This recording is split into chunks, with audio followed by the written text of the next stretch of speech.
And we're back. Once again, remaining. this is GMU versus UT Game 3 of the Collegiate Dota 2 League. And GMU changed their name to For Mother Russia. That's right, comrades. Once again, I am Maut. Thanks for joining me here on NEODota. And we've had some pretty exciting games so far. The first game was really a back and forth affair, I gotta say.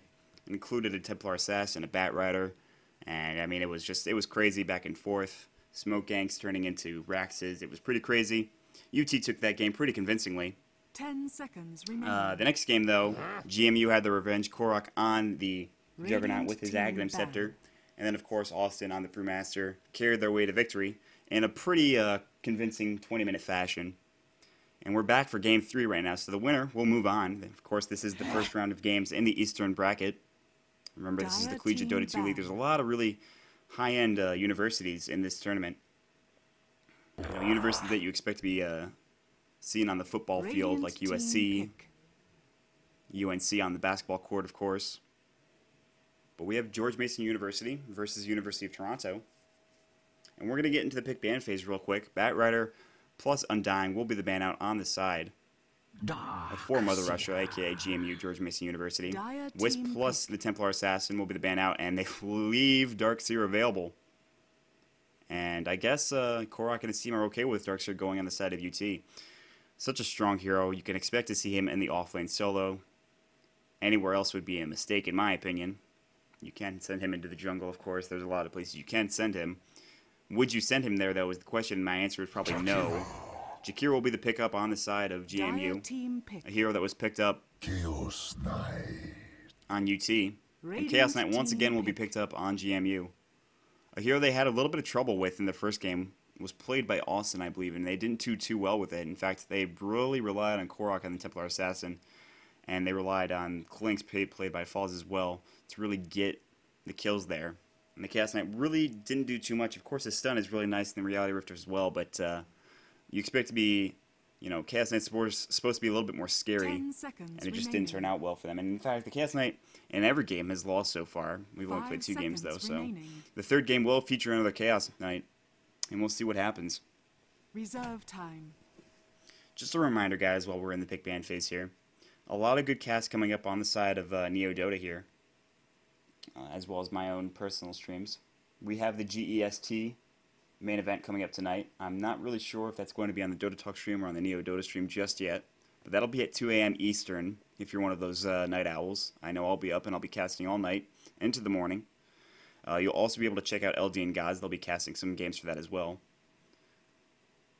We also have tonight at 7 p.m. Eastern, we have another CDL game. It'll be the West Bracket this time. I'm not sure which game I'll be doing, but I'll let you know before that happens.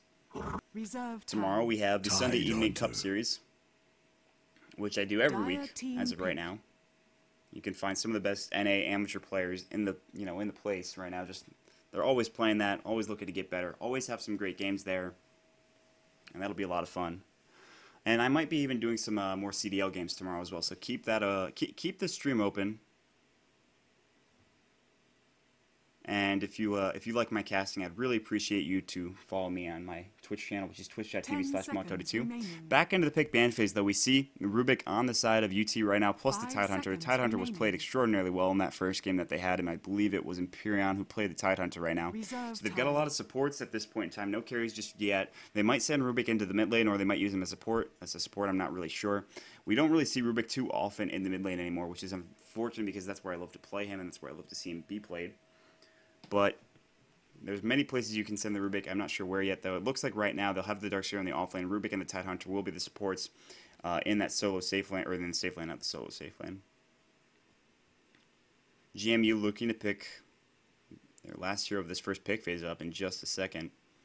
Chikiro plus Castnet will probably be part of a lane together.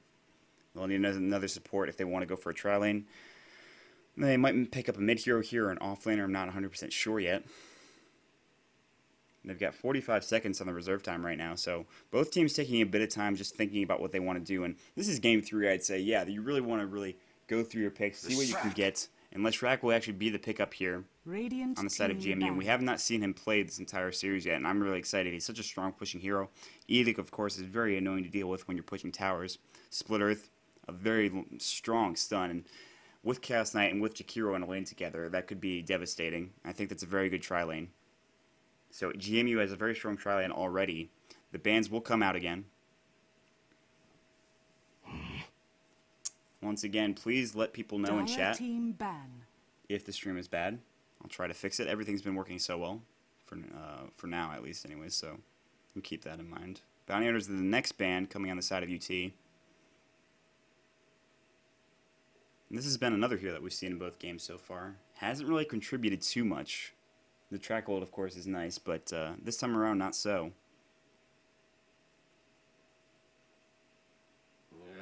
What's going to be really interesting is there's a lot of damage on the side of teamfight damage, I should say, on the side of UT. BKBs were a necessity in Game 1 for GMU against that Tidehunter and the Lina. Will they decide to go for them again? I'm not sure. The Ravage will be really frustrating. Telekinesis and Fabled as well. And Spell Dire Steal. team ban. There's not a whole lot to steal here. Ice Path would be good. A Cast Bolt would be nice as well. Split Earth or Edict even would be actually excellent. If you could steal Edict, you would be in a good position. So we'll have to see if they Radiant decide to team get that. ban. Enigma will be the ban out on the side of GMU, plus the Brewmaster, who was extraordinarily strong in the last game, played by Austin.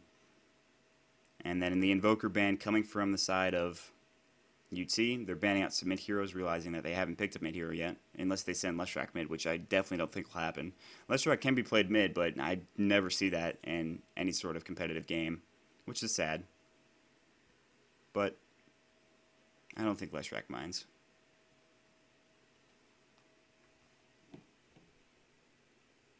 One more ban for each team right now. If you look at the 10 reserve time seconds right now, it's remaining. pretty low for both teams. Which is nice. That means they're really taking their time with their 5 picks, and they're seconds thinking, well, what can we remaining. do to counter this pick? What can we pick up now to really set us up for a good game, Reserve rather than time. just sort of going willy-nilly? Like in the last game, UT, I'm pretty sure, if there's a way to say that they lost it in the pick phase, I think that game was it. They had 4 carries. It was the Lone Druid, it was the Invoker, who is sometimes considered as a carry. He went Quaswex, but I guess, I mean, he's still a mid-hero. Dire team You had ban. the Chaos Knight, and then you had the Mirana and the solo lane, and that's 4 heroes that really Jakiro supporting is not enough, I don't think, even with the team fighting Radiant ability team from the pick. Invoker. And on top of that, they just really didn't play well that game. I don't think they didn't really play as a cohesive unit. Pain. And this is a Dire scary team lineup pick. if you're on the side of GMU right now, because Queen of Pain is a lot of AoE damage that you have to deal with, on top of the fact that you have a lot of positioning from Darkseer. Tidehunter, of course, with the Ravage is annoying. So this is Teamfight Central on the side of UT right now, and they ban out the Naga Siren last, by the way, making sure Korok doesn't get that. So right now, the Chaos Knight probably will be played by Austin, I'd have to say. 10 I'm going to seconds assume remaining. Ansfield will be on a solo offlane hero, if that's picked up. 5 I'm not sure, though. seconds remaining. I don't think Korok will be on the Chaos Knight. He can be, but I don't think he will. Broya will be on, I don't know. Reserve time. We'll wait until we get into the game before we make any I real speak decisions for here. the trees. Nature's Prophet will be the pickup for GMU. Radiant This will team probably be an pick. offlane Furion, who is strong. He's a strong offlaner, but there's also stronger offlaners out there. But of course, they don't have Darkseer, so that's going to be the problem. Well, I'm pretty sure they're going to send Nature's Prophet into the offlane. I don't think they'll send him mid. They do need to pick up a mid-hero, though. And that mid-hero will be up against Queen of Pain, probably, in all likelihood. Once again, though, UT does need a carry, and that's who they're going to pick up last year. I think they could honestly probably 10 benefit from a seconds Faceless Void, remaining. something that has been very strong in the past few games that I've 5 watched seconds professionally. remaining. And since 6.75 came out even, something that wasn't picked up too Sven very often. stands ready. Instead, they're going to go for the Sven pick that they picked up in the first Dire game, which I team almost pick. completely forgot about. I'm not sure why, but the Stormhammer was so very devastating. The cleave damage, of course, as well. And Warcry and God's Strength, you know all about Sven. The real problem here is, though, they have no real agility heroes. They're really counting on Sven to carry on into the late game. And instead, they're going to have to go up against Shadow Fiend. It's going to be Shadow Fiend against the Queen of Pain in the mid lane. Korok will probably go on that mid lane Shadow Fiend. So, yep, in fact, he will pick it up. And we're going to get into our last game, everyone. This is Game 3 of the East bracket between GMU, George Mason University, and University of Toronto. I'm Maut, once again, happy to bring you some more Collegiate Dota 2 action. And after this game, we'll be going offline until roughly about 7 p.m. EST. We'll bring back some more games for you. 112233 will be on that mid lane Quap. Yunji will be on the Rubik, it looks like. And we're waiting for everybody to pick their respective heroes right now. UT taking a little bit of time here. 10 seconds remaining. Once again, 5 seconds remaining. we'll see Drew Sika on that Sven. But in the meantime, on the side of George Mason University, we'll have Korak on the Shadow Fiend. Looks like Ansfield will be on that Jakiro. Leshrak will be played by Baroya. Falls will be on the Nature's Prophet. And finally, Austin once again on the Chaos Knight. Meanwhile, we will see 112233 on the Queen of Pain. Yunji on the Rubik. Drew Sika on the Sven. Empyrean on the Tidehunter. And finally, Styx on the Darkseer.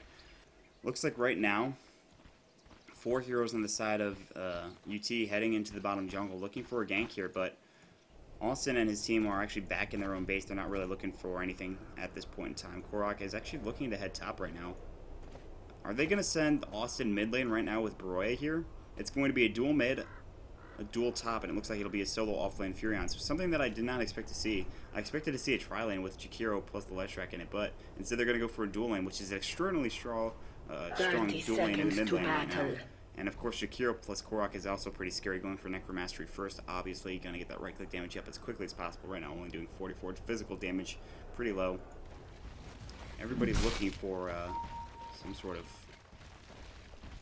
semblance of heroes right now, but just finding out to be good deny from Falls to deny his Trian, making sure they don't give him that gold. Nice play there. It's the little things that really matter. It's really little things. Top rune is spotted out. Actually, it's actually in the bottom lane. They pinged up there, but it's actually the regen rune down here in the bottom lane. That's where it is. So Austin doing a good job of blocking here in the mid lane. Will have the Leshrak, and this could be a kill early on. Even though this is a Queen of Pain, that Chaos Bolt, if it lands, followed up by the Splitter, should be enough damage to kill anybody. Right now, Queen of Pain should know that this Leshrak is lurking around somewhere. He's just going to ward up real quick. But 1-1-2 will have to play very, very, very defensively right now against both of these heroes, even early on. Like a level 1 kill, it could happen, honestly. There's the Chaos Bolt going already. It's only 1 second stun. Actually, the Splitter will miss. And that's the real problem, is until you get this Chaos Bolt up, it's going to be actually kind of difficult to land that. Because it is still a little bit of a cast animation on the side of Leshrak to hit that Splitter. So they do miss the level 1 kill, at least for right now. Sven already getting 4 last hits right now, and he's actually in a solo lane against Falls right now, who can't really do much. He'll pop his trees early on, I'm sure. But he's got a little bit of range, so he will be able to last hit. The real problem is we saw Drew Sika last in game 1, and he was scary. He had a lot of farm, he had a Heart of Tarrasque, he had a Hyperstone, almost had an AC essentially. He did a lot of damage, and that was the scary thing. Austin's actually going to rotate down here and get this regen rune to go for another Chaos Bolt kill. Regeneration. We will see Yunji rotate up into this top lane, it looks like. He might just be warding. I think that's probably what he's doing. Ansfield will be up here pulling already. Not missing any action. And Korok's going to be the X factor here in this game, I think. If he can get farmed, he's going to be very scary. And already he's doing a good job of last hitting. He's not too far behind Sven. He's 2 last hits ahead. Meanwhile, we're going to see Rubik get the kill on the Chaos Knight here with the Telekinesis plus the Shadow Strike came in, the Fable as well. So we missed first blood again. Meanwhile, Scream of Pain coming in on Baroy right now. One more right click should do the job, and in fact it does. So this duel lane's not going well at all. Did you say the rotation stop? from Yunji was very strong. Good play there to get that kill. He warded, came back down, and decided that, hey, I'm going to go for a kill here. In fact, they got it, and in fact, it was first blood. And they get 2 for nothing already in this mid lane. So Austin not having a good start, much like game 1. Korok. Looks like he's pulling a little bit. 6, I think, is trying to pull. There's the Iron Shell. Going on 6, he's going to search himself. The Ice Path will land. Does he have a raise? It's actually the only short-range raise that he's got. Korok's trying to get closer. If he gets it, he might be in a good position. Will just be able to hit it.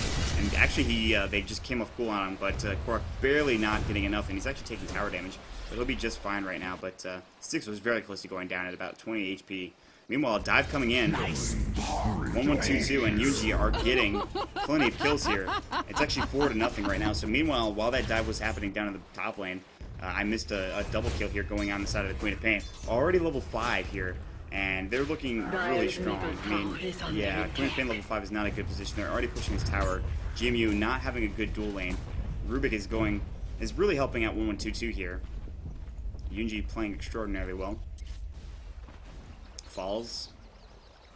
5 last hits, is having a tough time here in this lane. Korok, though, is still getting plenty of farm. Not really scared of this Iron Shell from the Darkseer.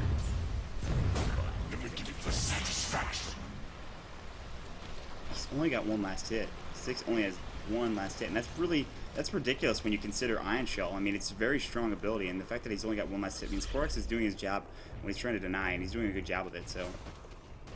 And that's going to be something that's going to be annoying. Usually you count on that Darkseer being able to get some sort of farm against in a solo lane. But right now it's not going well for him. He's actually pulling, though, so... Good job there. The pinging is out, though. And Ansfield and Korok are going to come in here. Ice Path is not going to fly. It actually will, but it'll miss.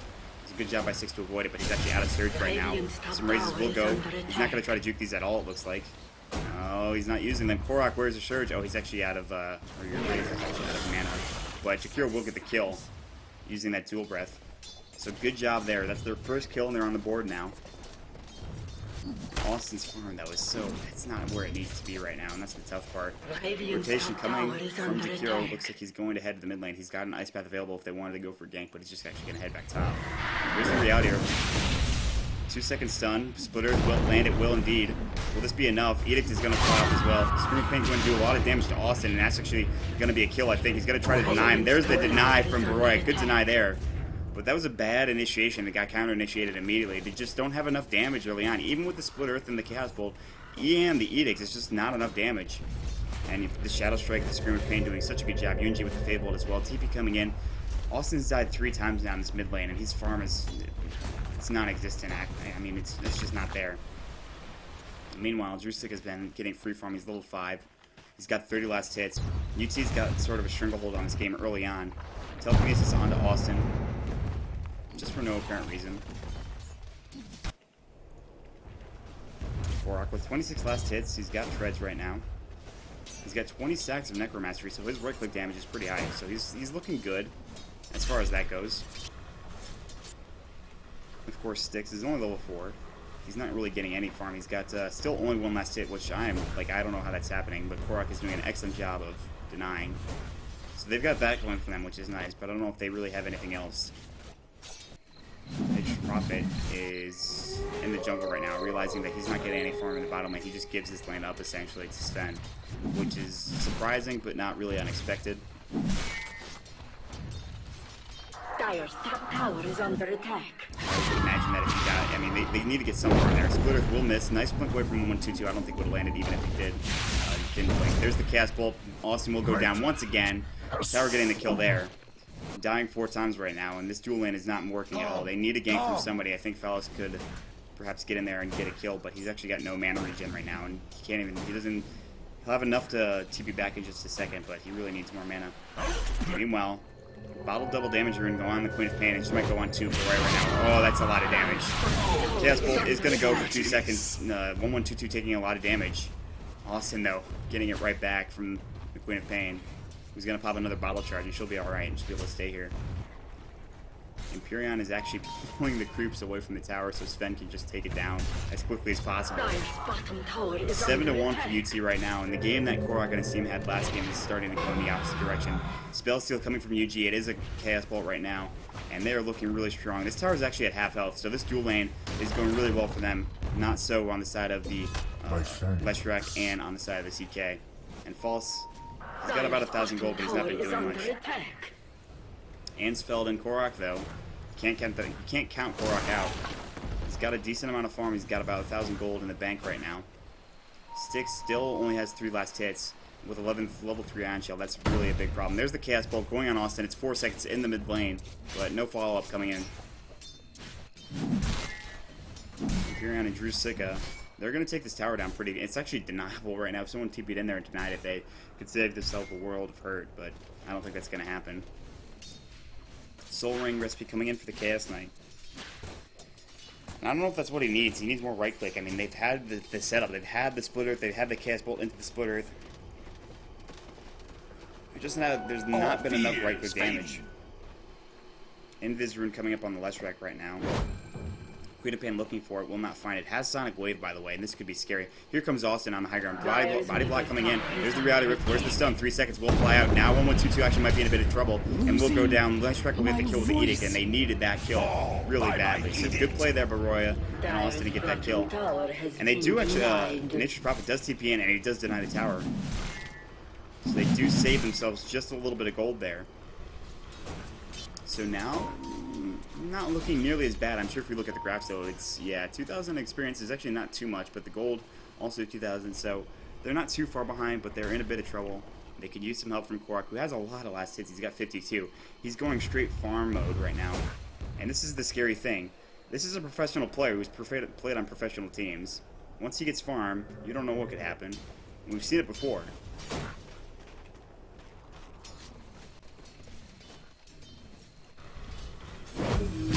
Blink, or coming in with the Scream of Pain. There's the Sonic Wave. Korak taking a ton of damage. Trying to get out of there in some way, but not going to happen.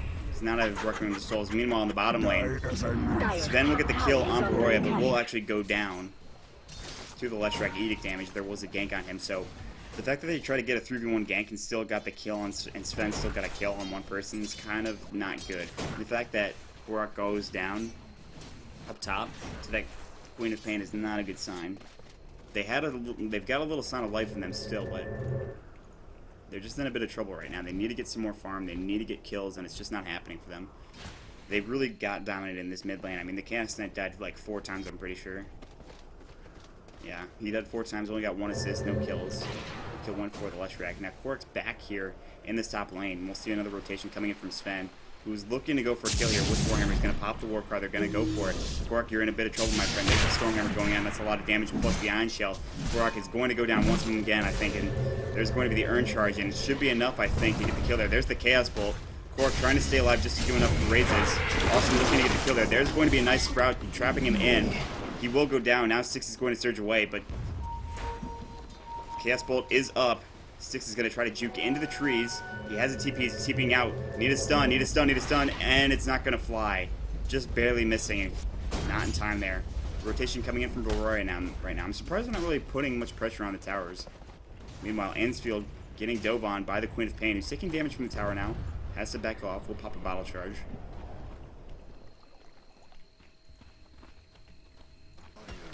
So Korak does go down. They traded for Sven, I believe it was. Not bad there. Korak has actually more or less hits now than the Sven does, but he's still far behind in the net worth chart, I'd imagine. Yep. It's about 700 gold behind. Not too much, though. Going for the BKB, he's got the Ogre Club right now. He needs to make sure that he can get that BKB up so he doesn't get storm hammered and what have you. He's in the mid lane right now. He's getting some farm here with Ansfield and Baroya not too far behind him. 1122 going to counter ward here. Good sentry ward placement. He's missing all these hits. And here comes the Reality Rift, and he's going to blink away. Just barely. So he was able to actually counter ward, but almost paid for his life. And all the lanes are being pushed in, which is surprising if you're on the side of GMU, because you've got a Leshrac who can push lanes so strong. Then again, you've got an Iron Shell, Darkseer, you've got plenty of other heroes, but it's really been sort of Yunji and 1122 that have been doing the job of pushing. And we have not seen a Tidehunter Ravage yet. He just hit level 6, actually. He's been down here in the bottom lane for pretty much the entire time. Double damage being pinged out here on the bottom rune spot. I think Ansfield's going to take it just so that Yunji doesn't get it. He will pick it up. Queen of Pain and Yunji might try to go on this, though. But Ansfield's actually going to go up to the high ground. Then back down to the low ground and up the stairs into the mid lane. 12 minutes into the game, 10-4 right now. Ganks have been happening, but GMU's been having a really tough time in this game. This is game 3 between UT and GMU, of course, University of Toronto and George Mason University. I'm Maut casting for you. Queen of Pain getting a kill in the mid lane right now. There's the Ravage getting the kill on Korak right now. It looks like he should be able to go down here. Popping his natural one charge. The Fable will get the last hit, though. 12-5 at this point in time. Yunji stole a raise. It's actually, I think, the short range. Dire's bottom tower is under attack. Or the middle range raise, I'm not sure. phase. Fouls. Dire's One pop his Nature's Wrath right now, and now Imperion is going to dive him with Yunji. They're clinging the tower. They say kill the tower, kill the freaking tower. Fortification coming in. Fade Bolt coming in, plus Styx using his Iron Shell. Here comes Austin. 3 seconds stun on Yunji right now. Dual Breath coming in as well. Yunji's going to go down to Austin. Splitters will miss on Styx. He's too fast at this point. And now, 1-1-2-2's here. Sonic Wave not available. Using it, I think, to get the kill a few seconds ago in the mid lane. Now UT looking to turn this. They're going to head back in the mid lane, realizing that Nature's Prophet's down. Warlock in the bottom lane farming right now. He might rotate, though. UT not going to go for this, though. It looks like they're going to just back right off. Top air is being pushed up a little bit. They don't need to go defend it. They're actually heading into the jungle right now. There's no real ward here. They can stay up here and sort of wait for the opportune time. That's what they're going to do. Is there a Ravage available? I'm pretty sure they just used it. Yeah, 68 seconds on cooldown right now. Wall of Replica not skilled just yet. Wants to get that vacuum first, probably, before he even puts a skill in that. He actually got 2 points in his surge as well. Austin's farm still nowhere near where it needs to be. He just got his shreds not too long ago. He's going to go for the Drums of Endurance once he can get that farm, but he's pretty far behind. I mean, actually, he's not really that far. Radiant's bottom tower is under attack. Farms. Now UT grouping up. They're going to look to push this tower. Rotation coming in from Baroya and Ansfield right now. Ball's back in the jungle. Going for that mech early on. Pops his Nature's Wrath. Going to push this just a little bit. They're actually going to TP down bottom to make sure Korak can't push this. TP's coming in from Austin. Looks like they're going to try to fight this here. We're going to see a Cast Bolt in just a second. There's the Reality Rift, followed by the Cast Bolt. 4 seconds stun. Ice Path plus the Splitter does land. Drew's is so tanky though. He's taking a lot of damage. Stormhammer's going to go off. Oh, will he be able to get a kill on Baroya? No, he's going to go down, but the Sonic Wave goes down as well. Necropyre doing a lot of damage to the Queen of Pain. She'll get out of there just fine. So, good play.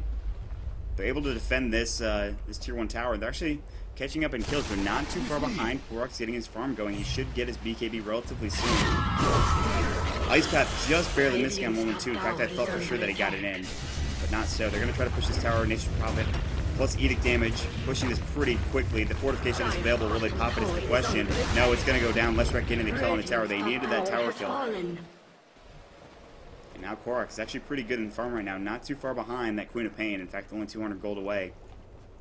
Styx was actually pushing this bottom lane. With the Cloak of, right now, he's going to go for a Hood of Defiance into that pipe. And that's going to be pretty big. There's not too much team fighting abilities on the side of GMU right now. Of course, Edict is very annoying early on. I think GMU could absolutely benefit from a pipe of their own.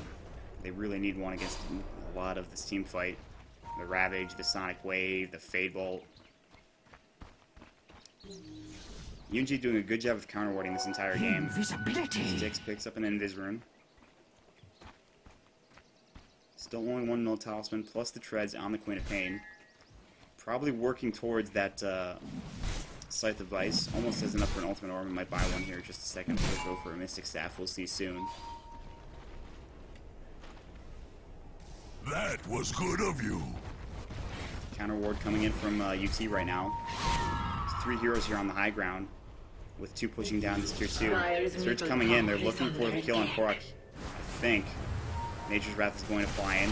We'll hit Imperion and Styx. Do a little bit of damage, make them think twice about trying to engage here. Defense popping out on the side of Ansel. He says, hey, gate here. They're going to try to push this. And in fact, UT's going to try to do just that. There's no fortification here. They cannot really afford to let this go any further. Korok has a TP, he can TP in, but they're really right next to it. Val's the same. They're trying to take this tower, they might be able to do so. And we'll see a TP coming in. Radiant's bottom tower is under It is attack. here now, they do defend this. 1-1-2-2 is TPing down to the bottom lane. Gonna try to defend this tower. It's 145, not in deny range just yet. Very soon though. There is a siege creep here. Austin sitting down here in this bottom lane, thinking about what he's going to do next. He's got his bracer finished up. He'll go for drums soon. I think he'll go for drums. I'm assuming he will. He's going to actually loop around from the side and maybe go for a kill on 1-1-2, or try to anyways. I don't know if he'll be able to get it off. I don't know if he knows that Styx is here right behind him though, and that's something that I'll have to be aware of very soon. Meanwhile, we see a convergence of heroes from Ansfield and Baroya coming in. Queen of Pain will actually blink into the trees right now. Falls looking for a kill. They're not going to find him. He's really high up here. There are the trees. They do find him right now. Blink is off cooldown in 5. He's actually going to... It was actually off cooldown then. Blinks across the way. Courier trying to maybe look for a little bit of vision. It just keeps blinking across. Are you serious right now? This is ridiculous. Dire's top tower is under attack. 112. Oh my goodness. Finishing up the ultimate orb, by the way. Tower does go down in the top. Good time wasting from 112. Allows Drusicka some time to actually push that tower. Has his Mithril Hammer plus his Ogre Club. Will be able to get a BKB really soon. Now we see 4 heroes actually from GMU looking to push this bottom lane. 3 heroes here to defend. A TP coming in to bring their 4th. And Huron will have Ravage if they want to try to fight this. Goroya. Korak is actually now up in the top lane. Will be able to purchase up his full BKB very soon. TP coming back in right now from Fall or from Drusicka. Now, oh boy, we have a big fight coming around here. This is a Scream of Pain. Plus the Stormhammer will get the kill on the Sonic Wave as well onto the cast, and he will go down. And Initial Prophet's actually going to get the kill on Ansfield. So 1 for 1 right there. Rubik going down in favor for that cast, and somehow Ansfield does escape with his life. But now we see a big push coming in from the side of UT here. And Korok's been farming this entire game, not really helping his team out, and that's exactly what he needs to do. He'll TP in when he has to, but only until then.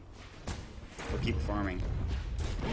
Ice Death's going to come in and stop the push just a little bit. Fortification is available. They're not popping it just yet. BKB on Enigma, or Shadow Fiend right now. There is the fortification. Korok trying to get his way over there. He'll pop that BKB relatively soon. I don't think they used Ravage in that fight. No, actually they did. I'm surprised. So they really can't fight into this. They'll have to back off, and 112 is actually very low with no bottle charges left. So they don't get the tower. They fend it off. Drusicka is the last to leave. Goroya looking for something. He's actually going to put a ward up. 112 and Drusicka are going to rotate around right now to the mid lane. They're looking for something. It looks like Falls is actually going to rotate into the Roshan pit with his trees right there. I don't know if they're going to go for that. It looks like they will. I think Korok has enough right-click damage to take this down quickly. Edict is going to pop off and do some damage as well. Ansfield's just going to sit out and make sure they keep an eye on this. And this is what we saw early on in Game 1. They were behind, and they let Korok on the Templar Assassin sit there and solo roast with his Meld doing a lot of damage. And they pick up the Aegis and they get right back into it essentially with a nice set of fights. Now Korok does have his Aegis right now, and he's got a bit of farming. You look at his net worth, it's starting to skyrocket, and this is what Korok's really good at. There's the Ice Path lying on a Drusicka right now. Is there going to be enough to get a kill here? They're going to try to go for a Realder. Will they be able to get is the question. They will. There's the Cast Bolt's going to fly out in just a second. 4 seconds done there. Raze is coming in.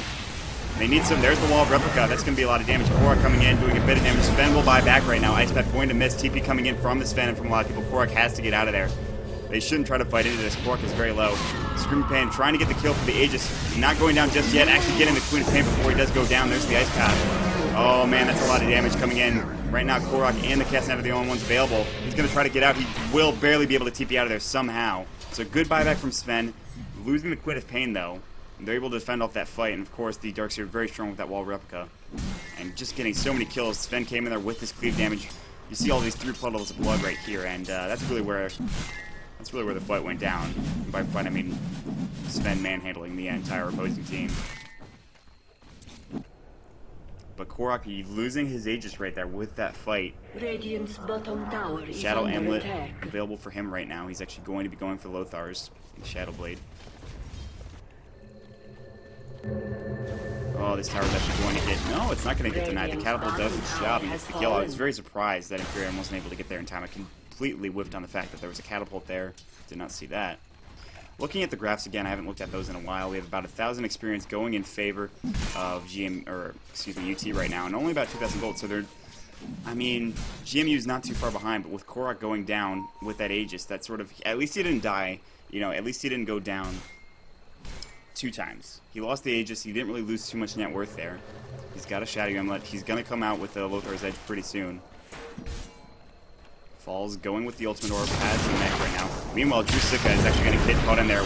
And now they're in a bit of trouble. There's going to be the Ravage, but will this be able to save them? Oh, here comes the Sonic Wave plus the Wall of Replicas. A ton. There's a nice little freaking vacuum in there. 3 seconds stun, however. 2 down on the side. 3 down on the side right now. And even with this wall, it's not doing too much. They're actually going to turn this around. GMU's actually going to keep pushing right now, looking for another kill. Somehow, with all that happened in that fight, GMU only loses Leshrac right there, even with the Wall of Replica. So somehow they're able to win that fight. And Korok was just doing a ton of right-click damage, plus his raises, of course. Did not use his ultimate at all. And they're going to push this tier 2, and they've got about 23 seconds before it Sven's up. This has not taken any damage yet. They really need to push hard here. They have less wreck damage. Oh, actually, they don't. I think he just died. And yeah, he just got back up. That's right. Excuse me. He's up here to defend.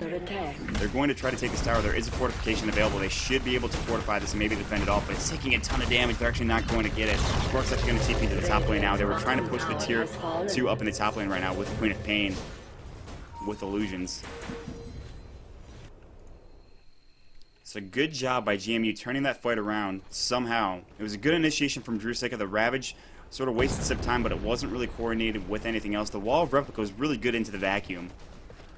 But they somehow lost that fight. Sven going down, that's a big deal. You see the net worth right now, and Korok just starting to outfarm, and he's going to get scary very soon. Once he finishes that Lothar's Blade, Lothar's Edge, it's going to be very scary. You already see his right-click damage is very high. He's got a ton of Necromastery stacks, 96 bonus damage coming in from his already pretty high 89 regular damage.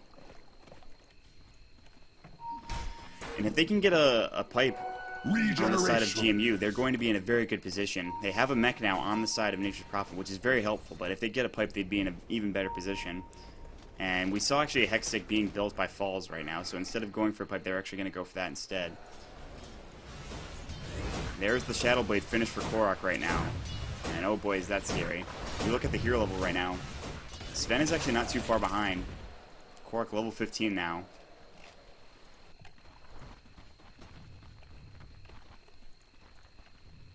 You see a group up from GMU right now. Pinging on Sven. And Puron is, I think, just saying, hey, you should probably get here to defend this. Yeah, they're pinging on the defense.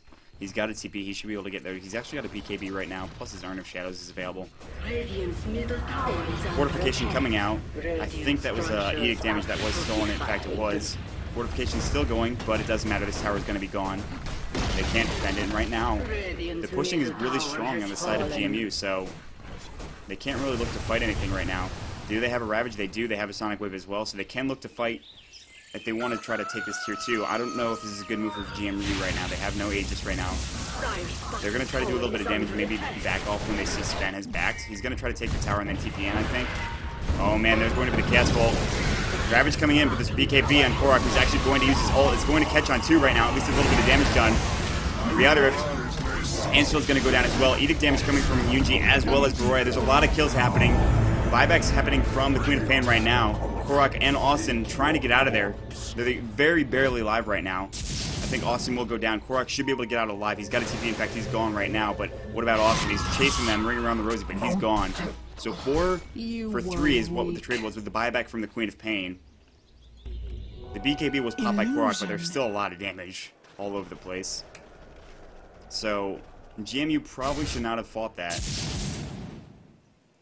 I mean, it was a really great play by Drusicka to get the tower here up in the top lane, or bottom lane. Rotate down with a TP, come in, do a lot of damage. The Wall of Replica was popped, the Ravage, the Sonic Wave. They used all of their team fighting abilities, and I think if there's a Pipe of Insight up on any of these heroes, that fight maybe goes the way of GMU. But there's not, so... And I don't know if there is going to be one anytime soon. Uproot and after them! Helm of Iron Will on the side of the Jakiro. Interesting.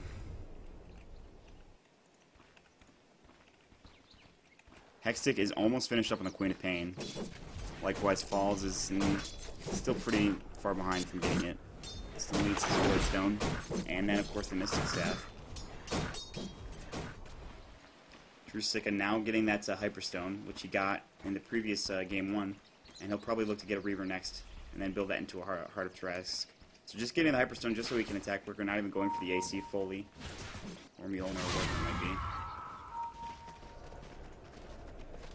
Roshan is up in about 3 minutes. GMU is actually going to go for a smoking right now with Ansfield, Austin, Korok as well. It's actually all of their heroes except for the Leshrac is smoked up. Baroya, I think, is just baiting them out, looking for any sort of kills here. And Falls isn't smoked either. He's been farming in the jungle for a while. Queen of Pain, though. Korok's here with the Shadow Blade. I don't know how he didn't get seen out. He's actually looking for a kill right now. Austin looking to go. Blink coming in from 1, 1, 2, 2, 3, 3. Ice Path is going to miss. Korok still following. Blink gonna come out, gonna try to TP away, and I think we'll be able to do so just fine. That's the problem with Queen of Pain. Unless you can lock her down really easily, it's tough to really kill her, so...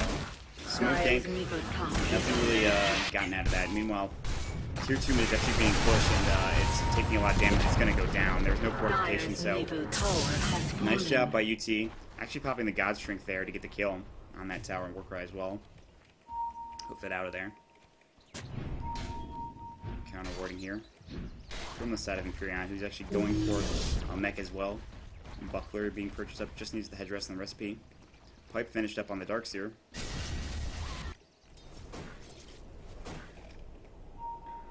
You look at this XP graph, there was one big fight that really went the way of GMU. But now, I mean, everything's super even somehow. I mean, all the towers are pretty relatively even, but, oh, game coming in onto Drusicka right now. He's going to try to get out of there. Oh, nice little Sprout there. Will he get the kill? Proc will, in fact, get the kill there. The Sprout really making sure Drusicka can't get out of there. He's down for a minute. I don't think he's got a buyback. He does. I'm surprised. I thought it might still be on cooldown, but it's not. Bristless is the next purchase for Korok right now. He's level 16. He's farming really hard. I don't know why I don't have this up. His net worth is 2k, eclipsing that of the spend.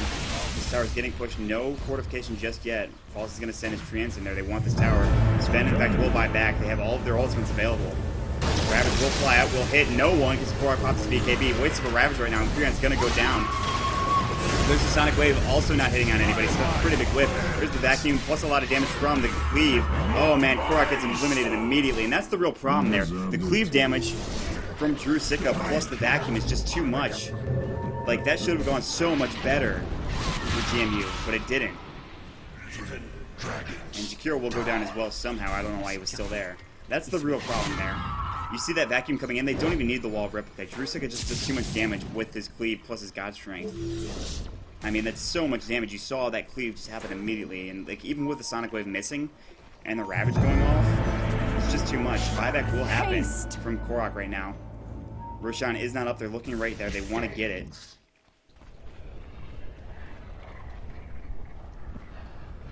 We see Austin as well as Ansfield are down for another 20 seconds. This Roshan should go down relatively quickly right now. My thanks. Maybe not. Sika's getting stunned up in 2 seconds. Korok coming in. He has his ultimate available. Sticks. His wall replica as well. There's going to be a blink coming in. There's a BKB pop from Korok as well. Shadow Fiend getting the kill on 1122. They're going to keep chasing Yunji here. Maybe they actually might want to turn around and try to Roshan here. Queen of Pain is actually going to buy back in there. Maybe just try to force this fight here. Neither team getting Roshan just yet. The trees are whittling away at him, but that's about it. So neither team really committing to this fight just yet. Ravage still not available. Sonic Wave neither. They have a Hex Stick in about 8 seconds. Nice Ice Path on 3. He's just getting taken down really quickly. There's the Wall Replica. Plus the Cleave damage is going to come in. The Macro Pyro has been dropped. There's a nice mech. Austin's up on the high ground right now. He can't fight at this point. He's going to Chaos Bolt, but not the right person. Yunji is still alive. He will go down. Imperion, though, is going to go up on the high ground with Reality Rift. 1122 is going to come in. Korok's actually down right now. Austin's coming in. They want the kill on 1122. He's going to escape just barely. From the backside, though, here comes Drusicka. Ice Path will hit him up. Austin going to try to fight this, perhaps? No, he doesn't have Phantasm. He's got a BKB. Oh, there's the Hextech on Roy. He's going to take a lot of damage. 1122 trying to get out of there. Will go down, but it doesn't matter. Drusicka is going to chase after Austin. This should be, for the most part, a team wipe here. Trying to deny himself.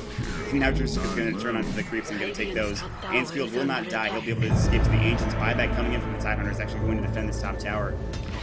I'm not sure if that was a necessity. Do they have any TPs here? They have a TP from Darkseer, I'm not sure. I think they actually wanted to go for the Roshan kill. That was really what they wanted here.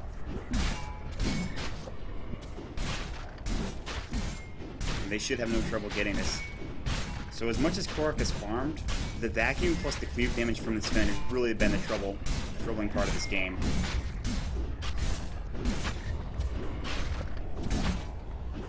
Well, these stuns are really not good for Drusicka. They're trying to get this Roshan kill. It's just not going down quick enough, but Paul's going to be able to get in here and contest this.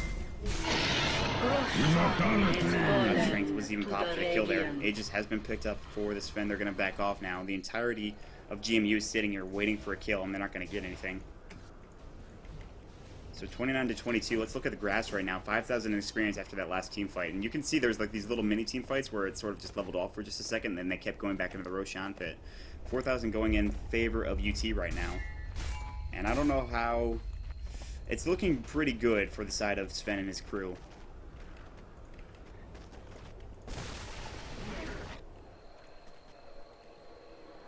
Korok still has his Chrysalis, maybe going Daedalus as quickly as possible, but as quickly as possible might not be quick enough if you're Korok.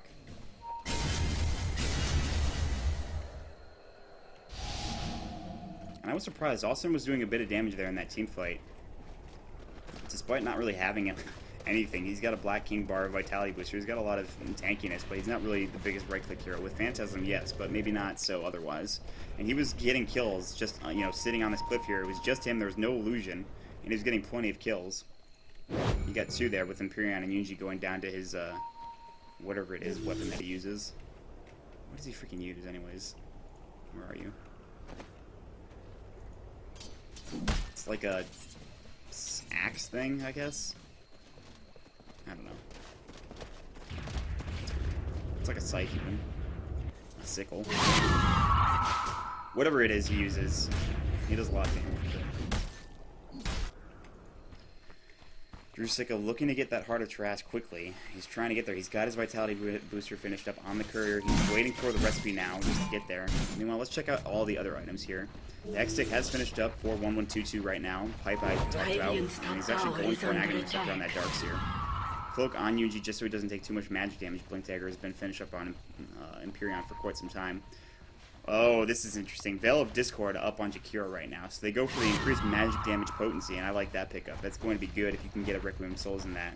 It's going to be a lot of damage, as it is magical. TP coming out from Korok right now. Heading back to base. 2,100 gold right now in his bank. And you look at the hero level, he's at level 19 right now, and Sven is level 20, so we're actually getting into the bit of the late game right now. Look at the kills, deaths, and assists. Actually, Darkseer's leading the way with 8. A lot of the cleave damage is happening with the Wall of Replica on right on top of it when he vacuums them in, so Austin's actually farming the Ancients right now. I thought he was finished up. I think he bought something. He's on the Courier. Maybe not. He's got something on him. No, maybe not. Okay.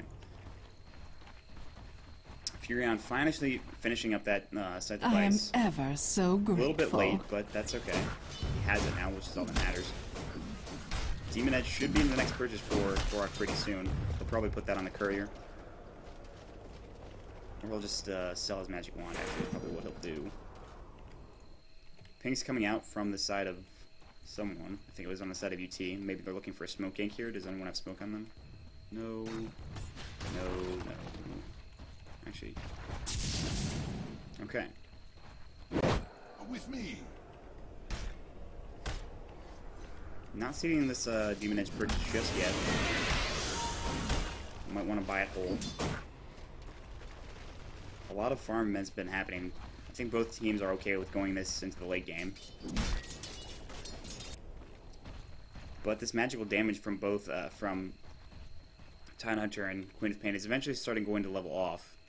It won't be as effective anymore. And that's really where it's going to be scary, because Korok's damage will be absolutely monstrous. He's already got 161 bonus damage right now, plus the crits that he gets. I mean, you can see how fast he's attacking, how much damage he's doing. The real problem is the cleave damage from Drusicka is just absolutely crazy. He's got a Heart of Trash right now. It's going to be hard for him to really die.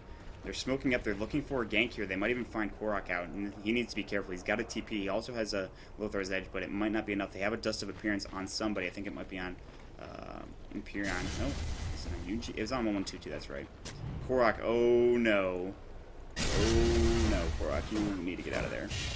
Pop your BKB. Lothar's out, and they actually have a Sense of Ward. They have Dust as well. Korok will go down. He's got enough for a buyback. That's not what he wanted. He's going to immediately buy right back. He's going to actually TP mid, so he's got to be mad about that one.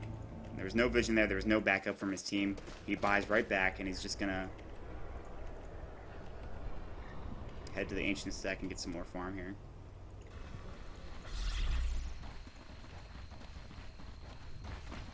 So that was a mission accomplished to get that gank on to Korok there. That's really what they needed. Now, Heart of Track finished up. Hyperstone as well. He might be just saving for buyback from here on out. I don't know if he needs any more items right now. Of course, Korok will continue to farm, but that kill and buyback is going to set him back a decent amount. UT's rotating in right now into this Radiant jungle. They're looking to fight. Oh, Baroya and Falls are really spread out here. UT is going to try to blink in, looking for a Ravage, looking for a Gush, looking for anything. Austin is going to be able to get away just barely. And Korok has got a TP in about 6 seconds, so he should be just fine here. He'll TP out. Probably back to the tier 3 or the tier 2 from the top lane to get some more farm. That's what he'll go into tier 2. He'll go into the jungle, get some more farm.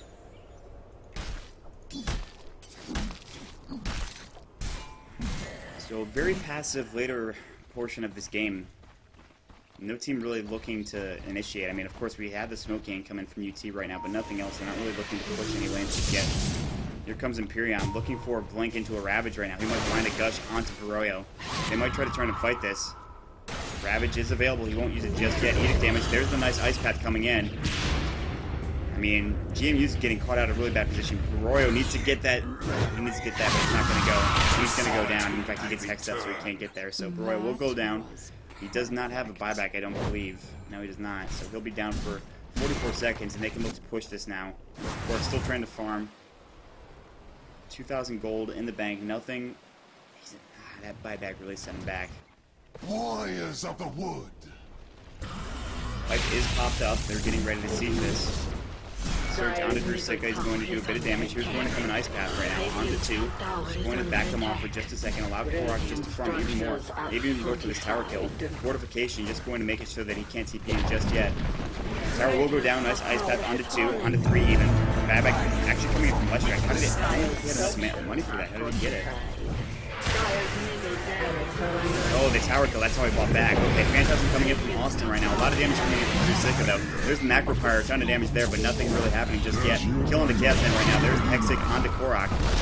Ravage flying in, we'll hit 2, we'll hit 3 even, I think. Korok, BKB is popped, they're going to try to defend. This is the last gaps right now. There's nothing they can really do. Ice Path's going to come out. No deaths yet, just on the side of UT right now. They're taking the racks, they've gotten the racks. A lot of damage coming in from Korok, getting the kill on Yunji, and now Sven and the Screw are going to back off, and I think they honestly could have taken that fight. And that was... They're going to TP down to the bottom and actually, or top lane, just defend a little bit. But they got the melee barracks. Range barracks is still up. Double damage. They got the tier 3 tower. Korok survives though. He's got a lot. That's a lot of gold that he just got. He actually just bought a Demon Edge, I'm pretty sure. Yep, there it is. It's on him right now. The courier.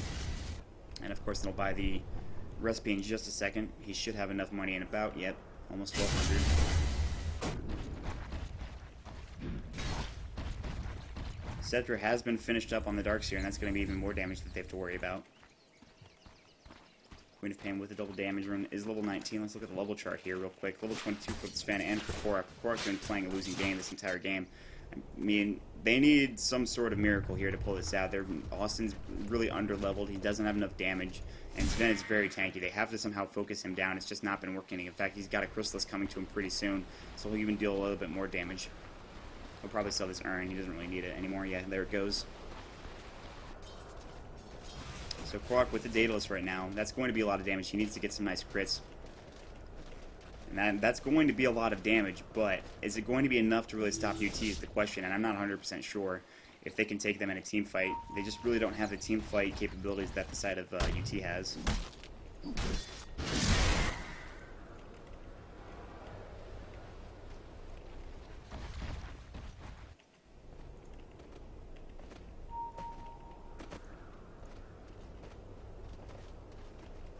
And at least they've got a side device. They've had that for a while, but they really needed it.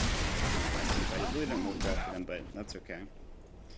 Ansfield still with that Veil of Discord. I don't know if I've seen it really be as effective as it should have been when they picked it up. Now Sven saving for that buyback. They can afford to be aggressive here, and in fact they're going to check Roshan, who will be up in just a minute here. We're in a 42-minute game right now. It's a little bit back and forth. The experience graph is going about 12,000 on the side of the Radiant, 7,500 for gold right now, and it's GMU needs something. Even if they get a team fight, there will be probably buybacks on a lot of these heroes. Empyrean has a buyback. Drew has a buyback. 1122 definitely has a buyback. He's actually got 4,800 in the bank. Yunji and 6 don't, I don't think. think. Yeah, they don't have buybacks right now, so they can afford to be really aggressive unless they lose. I mean, if they lose a team fight like 5-0 here, that's going to be a problem, but that's not going to happen. Roshan is available right now. They're actually going to turn and try to do this here.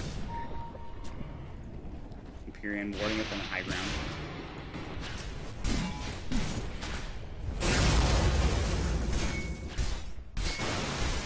This should be a free Roshan. I don't think Korok and his team are going to rotate to try to defend this.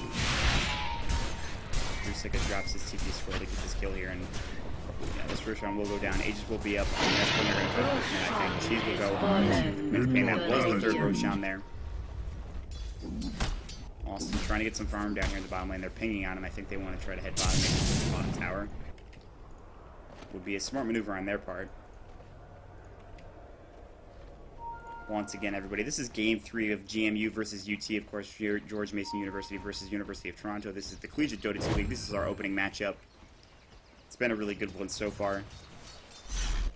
43 minutes into the game right now. I'm Maut, casting to you from NEODota stream. Hope you guys are enjoying yourselves.